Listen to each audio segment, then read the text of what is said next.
Ate, hindi daw natural ang nangyari sa asawa mo. Ate, May gumawa. andito siya. Hiniling niya sa kanya, oh. Oh, confirm.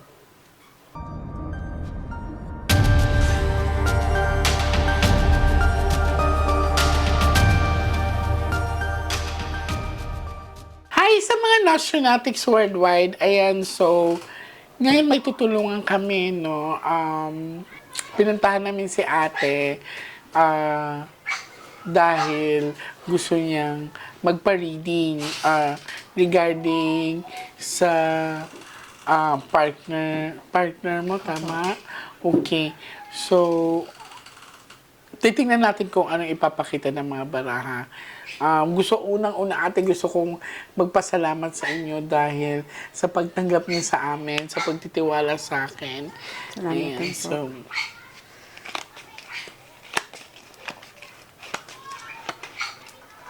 ilang taon po siya na namatay? 46 po. Pick one card. So, this is you, ate.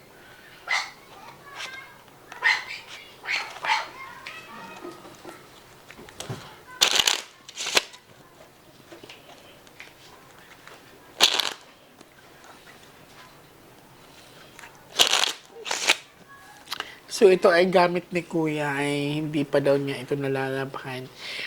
No?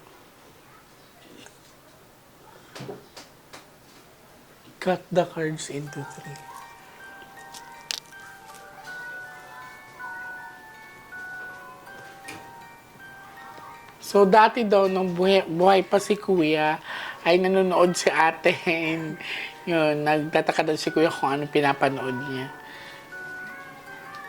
Kuha ka ngayon ate ng 7 cards of total. Lagay mo po dito.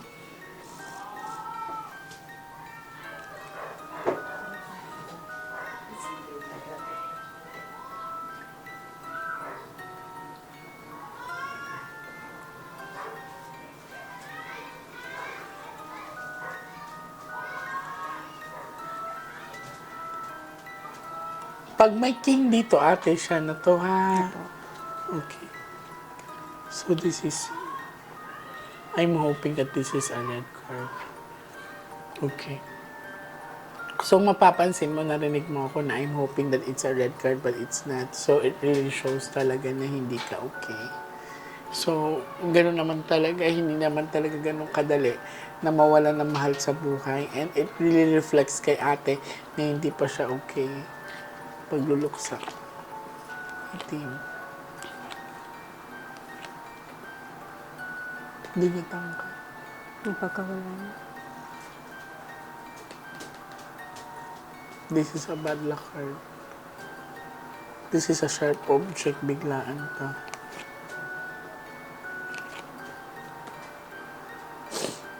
Ayaw din niya magpatawid kasi this is a bad luck card, delikado. So prone tayo sa tinatawag na possession. Nadala pa siya sa hospital, ate. Opo. Actually, Kasi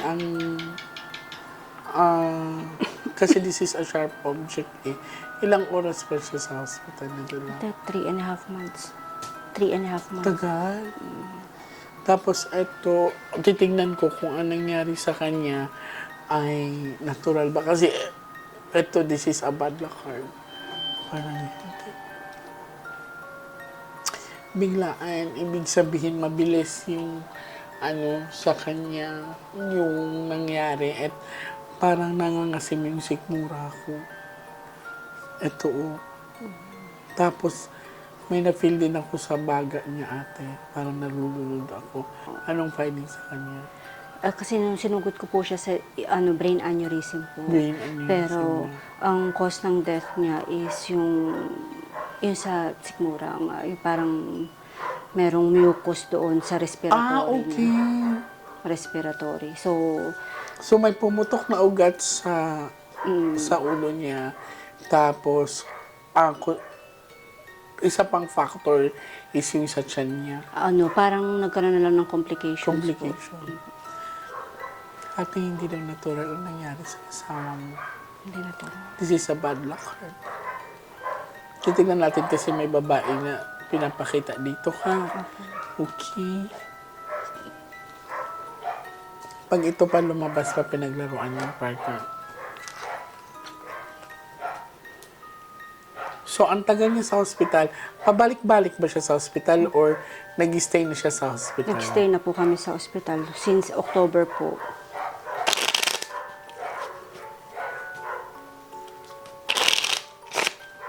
So, ang pinakita sa akin ng baraha ay nga hindi tanggap ni Kuya yung pagkawala na. Hindi siya tahimik. Kasi lumabas ang bad luck card which is nakagitna pa. Cut the cards into 3.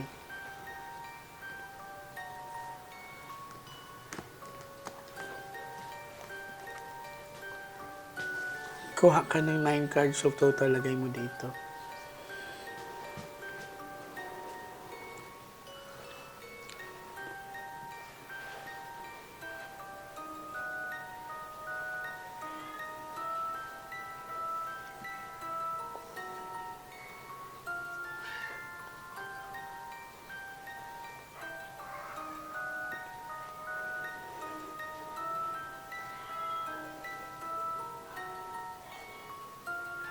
So, unang pa lang na pinakita ng baraha is may hospitalization si Kuya. And ang bilis din ng pangyayari sa kanya. Brain aneurysm yung pinasok niya. Tapos after 1 week, nagkaroon siya ng complication which is hydrocephalus. Tapos trinit yun, pati brain aneurysm. Successful naman. Pagdating sa... Nakakausap siya. Nung mga hanggang December, nakakausap naman po. Pagdating ng January, medyo... Ayun nga, parang nag-coma na yung... Hindi, nakakausap pa rin. Pero yung hindi siya coma eh. Nakakadilat ang mata niya, walang problema. Hindi lang siya makapagsalita ng dire-diretso. Okay. Parang utal-utal na siya. Oo, parang hindi siya, ang maririnig mo lang na word sa kanya, ouch, sakit. Pero yung sabi mo magsasalita siya ng dire-diretso, Diretso. wala na siyang ganun.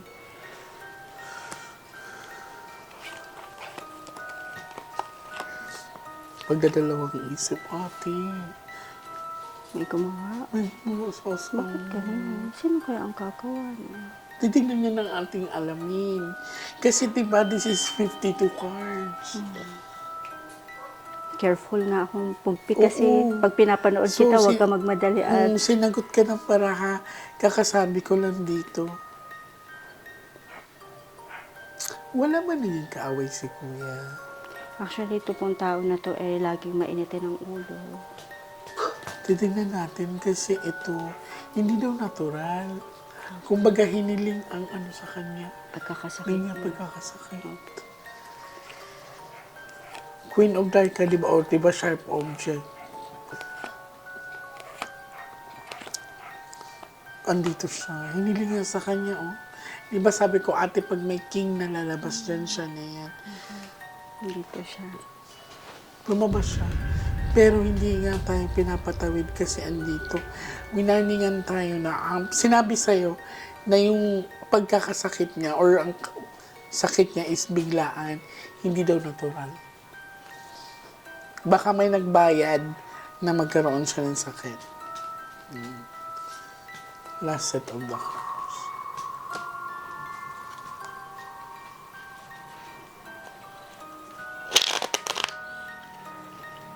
Baka may napagsalitaan si Kuya hindi maganda. Opo, possible po. Gaya niya, may kapitbahay kami kinainisan niya. May ganun. Kasi itong tao na to medyo mainitin po ang ulo kasi kapag ka ano kung ano nasa isip niya, sasabihin niya. Straightforward siya magsalita. Opo. So, Minsan, inaawat ko lagi pagka... ikaw ang taga-awat. Ako ang taga-awat kasi syempre baka saktan siya Oo, o ano siya, totoo naman. may barrel or kung ano, kaya lagi akong taga-awat, taga-ano. So, sa short temper pala si Opo, Kuya. may pagka... Sinagot siya nanay pag lumabas ulit ang bad luck card, ibig sabihin hindi natural yung pagkamatay ni Kuya. Hindi rin niya tanggap. So, malinaw na pinakita dito. Ang taas din ng chances na may nabitawang hindi magandang salita si Kuya. Cut the cards into 3.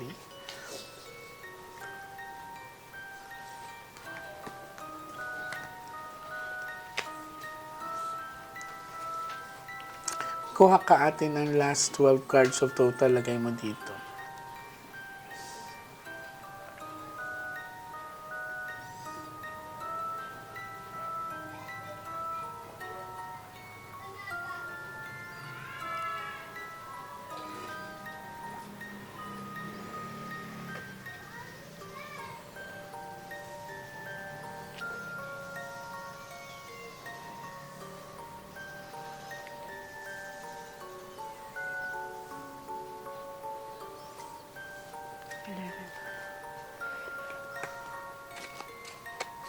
Huwag naman sana isa pa.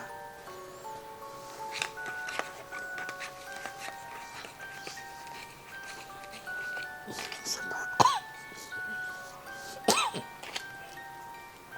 Huwag naman sana lumabas pa siya ulit. May... Oh. Confirm. May gumawa sa akin. Ate, oh, maingat ka ha. Walang duplicate po yan. Babalikan kita dito. Hindi tahimik si kuya. Ikaw to. Ilan anak yung lalaki? Wala po. Wala May anak po siyang 2 lalaki sa una. Sa una. Opo, pero hindi po sila kasal doon. Okay. Nasa Bacolod po. So, sa pinakita sa akin, 3 beses po lumabas ang bad luck card. And then, sa pinapakita pa sa akin, pinag-iingat yung anak ng lalaki kasi may susunod pa daw. Nakita mo to? Kasi matagal po silang hindi nakita ng anak niya. Parang mga 8 years din po. Kasi nag-separate sila mag-partner. Mag-partner. Hindi na nagparamdam yung mga anak niya sa kanya.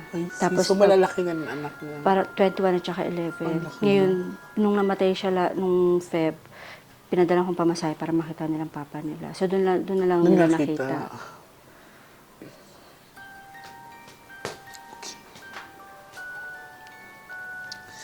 So, hindi pa tayo tapos. Babalikan pa kita. Kailangan natin ipa-cool down ang balahan mo. Sinabihan ka na hindi natural.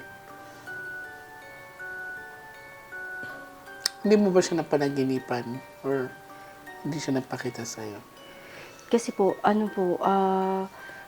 kasi yung totoo po kasi, medyo takot po kasi ako sa yung kaluluwa. Oo. Sabi ko nga, hindi ako takot sa mga maligno, white lady, pero sa Pero kaluluwa, sa medyo takot ako doon.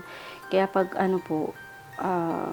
parang dadasal po kami, sabi ko, kung paparamdam, pwede ka magparamdam ka ako sa umaga. Huwag ka lang magpakita. Oo, yung ganyan. Pero wag lang yung magkaamoy. Yung gano'n, natatakot kasi talaga ako. Pero sa panaginip po, parang gusto niya lang akong yakapin. Ayaw niya lang akong yakap. Hindi niya ako mayakap kasi baka magising daw ako. I see. So, hindi panaginip yun, ate. Totoo yun. Totoo yun. Yun nga. Hindi yun panaginip, totoo na nangyari yun. Sa pagkaganyan is, it's okay. Pagkaganyan po, hindi talaga siya panaginip.